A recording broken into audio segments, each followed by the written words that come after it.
welcome to Up Close with Carlos Sang, celebrating art, entertainment, and the human spirit.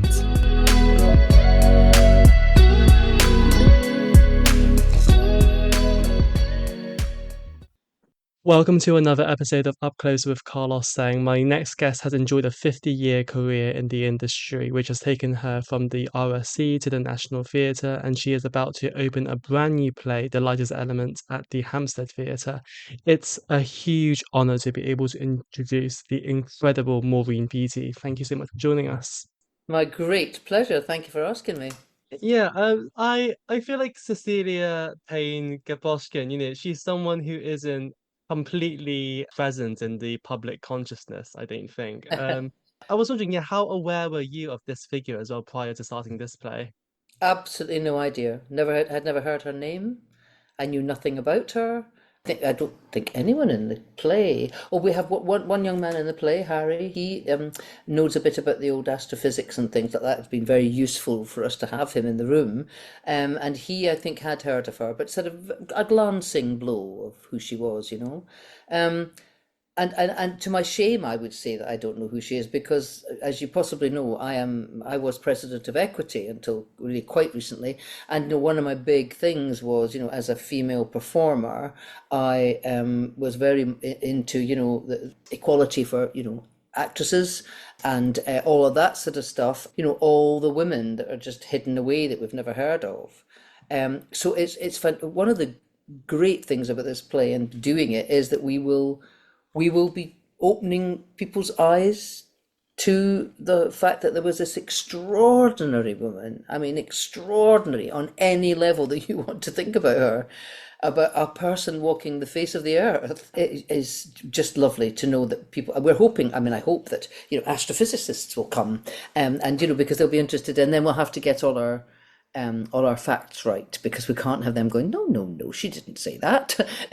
Sort of idea. But yeah, it's just amazing that when you think of it, because one of the characters in the play says of her that her work, her discovery, is up there with Isaac Newton and gravity, and Einstein and the theory of relativity. I mean, those are major events in world history and major moments of knowledge which completely changed the way that the world thinks about everything, really.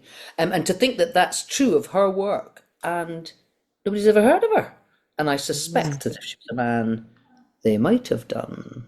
Yeah, it is really interesting. I mean, I feel like astronomy, astrophysics, they are subjects that can feel very distant for some people. They're very hard to get your head around sometimes. I was wondering, were you particularly interested in this area yourself? Absolutely no question. I think, yeah. Stephen Hawking did a lot, didn't he, to get us all. He wrote that amazing book, A Brief History of Time, and made it. And because he was such a huge personality himself, and he went out there, and one of his things was, let's tell the world about it. And you've got people like, Professor Brian Cox now, who is very, he makes it all accessible to us, and he doesn't talk in theorems and X equals Y plus bracket and all that stuff that you go, I'm sorry, I have no idea what that equation means. He talks about it in terms of that we can understand. So there's that side of it. But yes, definitely. And it's just when you just dip your toe into how our the facts about the universe and our tiny little galaxy, and literally hundreds of thousands of billions of galaxies, and you're like, what? Sorry? It's just mind-boggling. But interestingly, what it does is, I think this is certainly what I feel, and I know the people I'm working with on the play feel the same, is it does two things to you. It makes you aware of your tiny little being in this vast, universe that exists, but also makes you feel that you have a sense of your own importance within that engine that keeps it going, and all of the things that come up about the planet, this beautiful planet of ours, and looking after it, and that every single one of us has tiny little cogs in the wheels. We all have got, we should be helping, we should be looking after this planet, because otherwise it's just not going to be there anymore. But that, we don't want to go into that too much just now. But you know what I mean. So it's that double whammy of feeling very much part of a hugely important thing, but also being an important little bit of it. Yeah, it's definitely really humbling. I feel like in recent years as well, there's definitely been a big push as well to get more girls into STEM subjects, more sciencey subjects too. But it's interesting, when you do look back in history, there were these extraordinary women in science, people Yeah. like Cecilia and also, Marie Curie, Mary Anning as well. Are you Yeah. surprised when you like look back and you find all these incredible women, making these great scientific discoveries? No, it's not surprising because that is the world that we come from. And one of the things that I think we've come to the conclusion that the reason why, one of the reasons why she's not as famous as these other people is because she was a woman. If she'd been a man, I mean, she was 25 when she completely turned the whole theory, including a question about Einstein's theory of relativity, which meant that part of what he said was wrong. I mean, she was 25 when she did that. I mean, that's just like, whoa. I mean, she's a genius. She's so clever. But you do think to yourself, well, what would have happened if she'd been a boy, if she'd been a man? And one of the things that took them aback so much was it was this girl who was supposed to, get married and have babies. Which, of course, but also the thing about her that's amazing is well, she's no blue stocking in the sense of that people tend to think of that as a rather derogatory term. I'm not entirely sure why, but she was married to this guy. He was Russian, and he was under threat of terrible things occurring to him in the run up to the Second World War. She got him a job at Harvard. They married. He was a very passionate, Russian kind of whatever. Used to do press ups in the corridors apparently to impress the female students. They had 3 kids. She spoke 9 languages, including ancient Greek and Latin. She was knitted a lot, very well apparently. She wrote poetry. It's not bad. Her poetry. I mean, it's not, it's not up there with. It's not doggerel.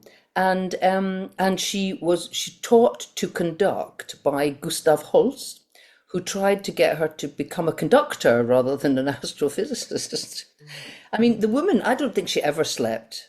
I think she probably kind of slept for 3 hours a night or something. I don't know, but she certainly puts me to shame. I mean, that is truly extraordinary, all those milestones in her life. When you first received the script of this play as well, what was your first reaction to it? And how quickly did you relate to her as well yourself? Well, I just thought it was fantastic. Got it, read it, said yes, please. I'd love to do this. Came and met Alice, our wonderful young director, Alice Hamilton. We just got on like a bomb, and just loved the way that she spoke about it and her passion for the woman and for the subject and all that. And we shook hands over the table that very day.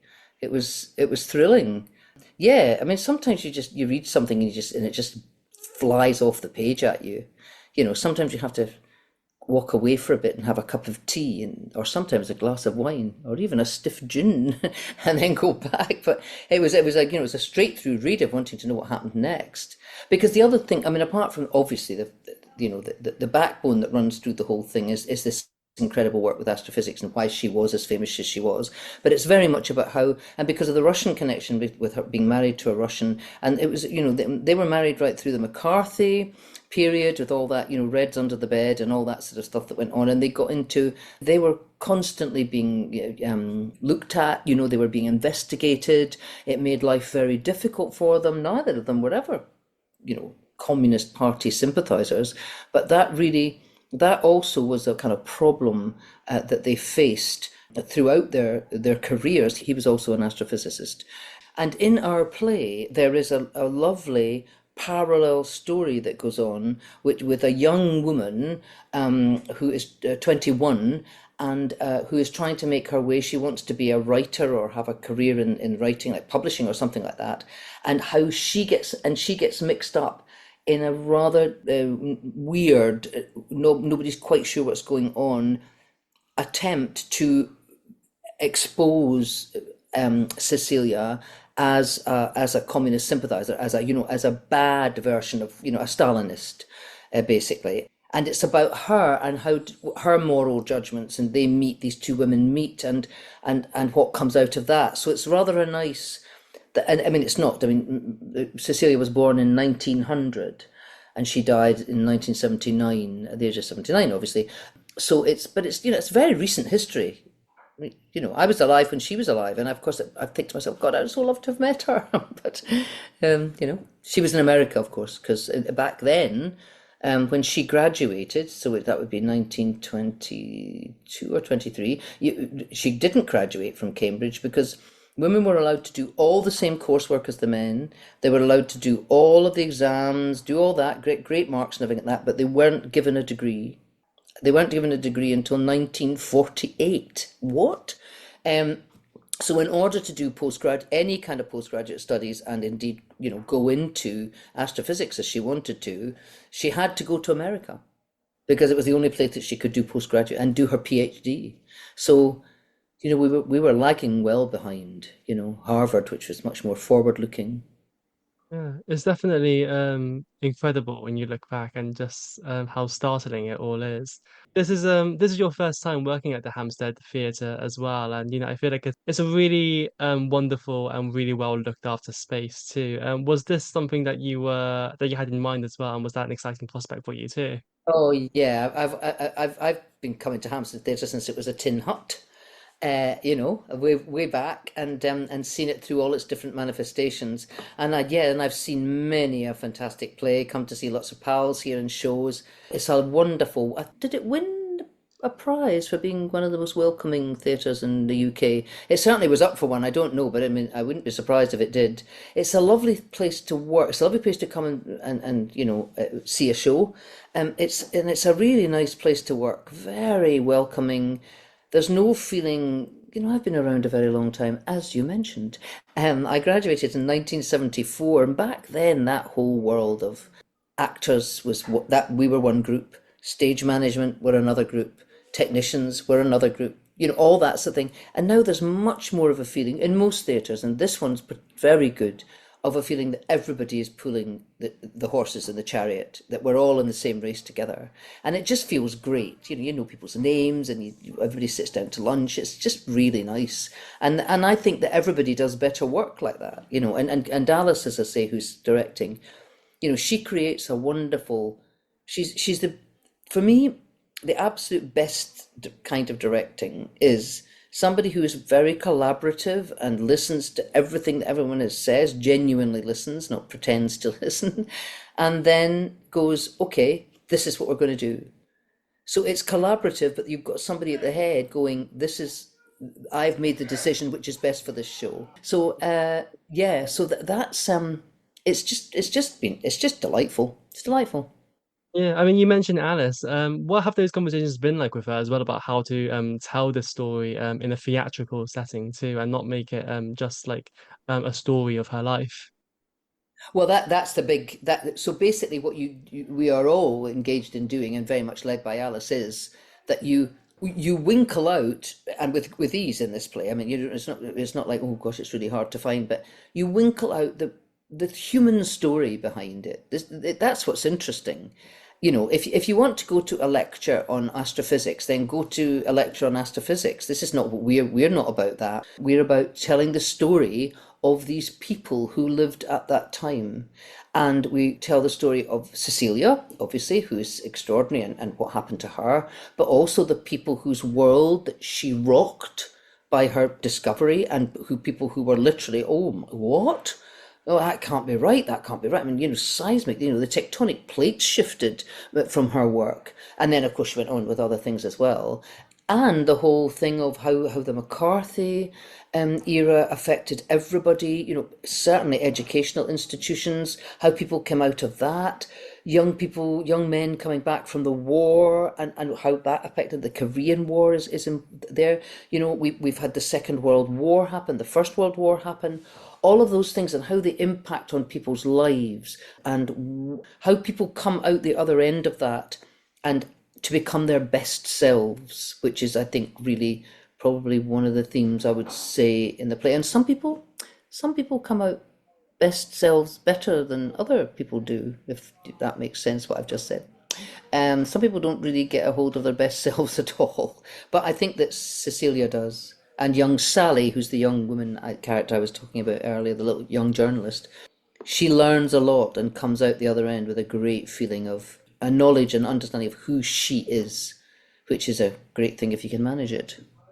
Yeah, definitely. I mean, Cecilia, she was this incredible figure in 20th century science. Do you feel a certain responsibility to tell her story in a particular way? Is there any pressure on you as well, playing a real life character?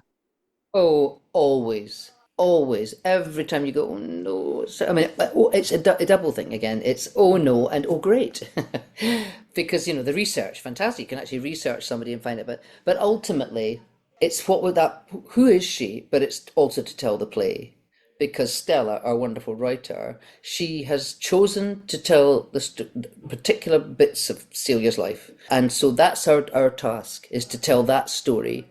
And for me, Stella's chosen really, really interesting bits of Cecilia's story. But yes, it is a pressure, but it's a good pressure because what it does is it makes you step up to the plate, and it makes us, for example, as I said earlier, it makes us very strict and sharp about making sure that our facts are right. There's been an enormous amount of research done by people before we step foot in a rehearsal room. Stella and Alice have both been to Harvard and spoken to people and seen there's these things called glass plates that were made, which are like photographic plates of what was happening in the heavens. They've looked at them. They've talked to professors. They've seen the room. We've got pictures of the room that Cecilia was in. I mean, it's just all that's amazing, and it's been done. So we feel very confident that if we say something about a star or whatever, that it's going to be right, because we don't want Professor Brian Cox going, no, no, no, that's helpful. Of course. As you say, the play very much deals with the history of sex discrimination against women. Do you feel like much has changed for women's experiences over the years? And do you feel like they are able to get more recognized more easily as well nowadays? I do. I think there's been improvement. We've got a way to go though. There's definitely got a way to go. But yes, I think there have been improvements. I think that as far as I know, it's not a work. I mean, of course, I don't live in the world of the astrophysics, physicists, but I do think that even in worlds like that things have improved. But there is always room for more improvement, without question. And so we strive on. We strive on, and in our industry, which is the entertainment industry, the figures, if you look at them, are still pretty shocking. When you look at how many female artistic directors there are, you look at the number of parts for women. I mean, it's definitely getting better, but you do that and you go, just look at a Shakespeare play, 17 parts for men and 2 parts for women, as a kind of an average. But and increasingly, of course, which is wonderful, people are going, well, why shouldn't be? I mean, I'm very lucky because I'm tall and I have a deep voice, I think is partly that. I've been privileged to play some, Shakespeare characters who would be male normally. And they've all been people who you think, yeah, why shouldn't that person be a woman? There's no, there's Jaques and As You Like It being a very good example of that. If you play Jaques and As You Like It as a woman, it works really, really well because that character is quite other.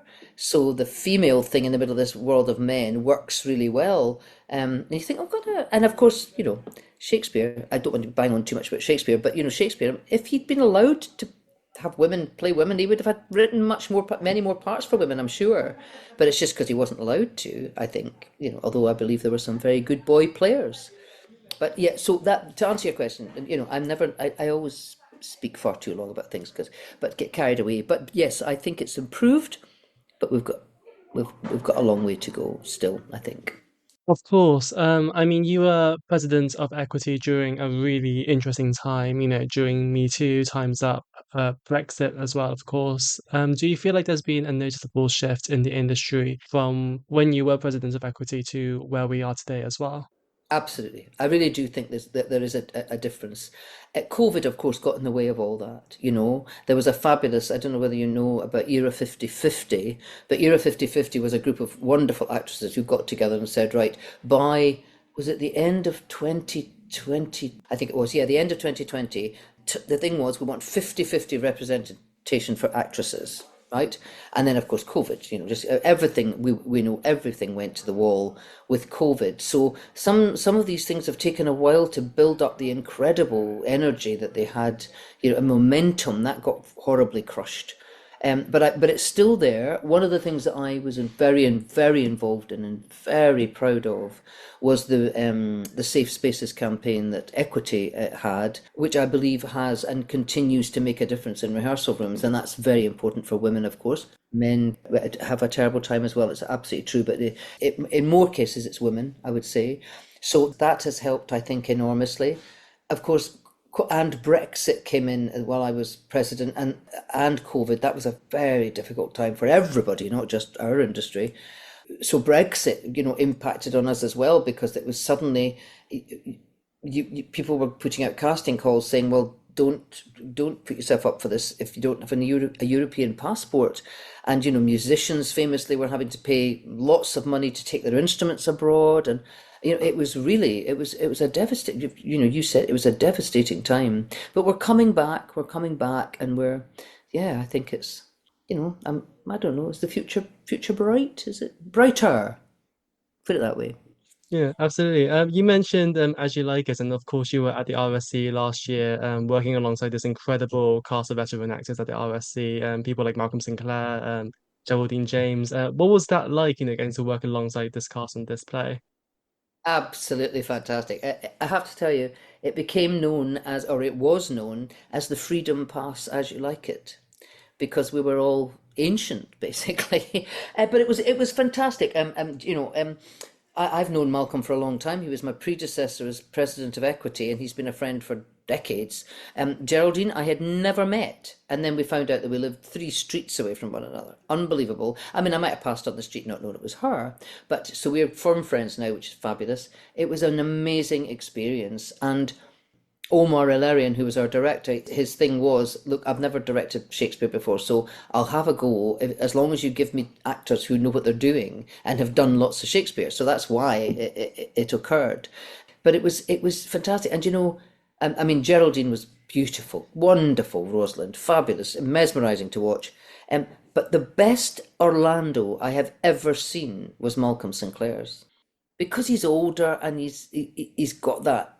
I can't believe I'm saying this. I will be unable to get his head through the door. But he was he really got the story of this young whelp, rather sorry for himself, but oh, poor me, I'm having a terrible time and complaining all the time.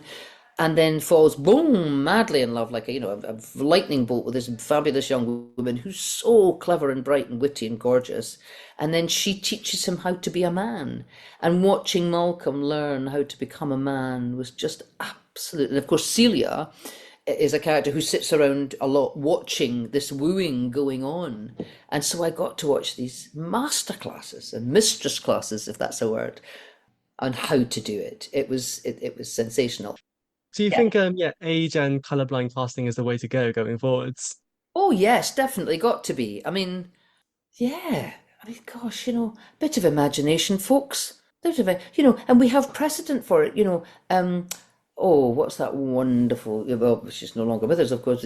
Sarah Bernhardt famously played Joan of Arc when she's 70 or something like that, and she had a wooden leg because she'd had to have part of her leg amputated, and she played Joan of Arc, and everybody went when she said, "I am 17." So the judge in the courtroom scene says, "What age are you?" And she says, obviously in French, "I am 17," and there was gasps of delight and God, oh my God, we'd forgotten her age. Well, you do when you were watching Geraldine James and Malcolm Sinclair in As You Like It. You weren't going constantly, oh, this is really interesting watching these two older actors play younger parts. You just believed that they were who they were. After 2 minutes, you just believed it. It's the same thing with disability. If you're a wheelchair user, the part just happens to be a wheelchair user, and after the first minute of going, oh, there's a person who's a wheelchair user, then they're an actor. And fine, it's absolutely fine. And the same thing with whatever the colour of your skin is. Just get on with it. And if you're the right person to play the part, then play the part. I think. It's wonderful when, for example, when I did My Fair Lady in the West End the year before, and we had the first ever black Eliza, and her father was black as well. So that's a wonderful symmetry because you go, oh, that also makes sense there. But so that's great. Let's try and have a bit more of that as well. Yeah, absolutely agree. Just as a last question, you've had the most incredible career, playing the most incredible parts over 50 years. What do you most want to be remembered for? Oh, that's a hard one. Genuinely, I'd like to be remembered for somebody who not so much a part I've played, but just somebody who was kind and caring. I mean, I hope this doesn't sound so to Dying Swan, but I do hope that because you know it's the only way we can get on is by being kind and being generous to one another, and that older people in the industry like me look after the younger people. And if we behave well and we'll set a good example for younger people and show younger people that they have the right to be respected in this industry, and to share our skills that we've got, but also be willing to learn from them. This is the way forward. I think I'd like on my tombstone, well, I won't know, my little whatever it is that they get with over my ashes, or maybe on my urn, I'll just have, she was a good egg. That would suit me. That would be very nice. Yeah, that would be very nice. Maureen Beattie, it's been such a huge pleasure talking to you. And you, thank you so much.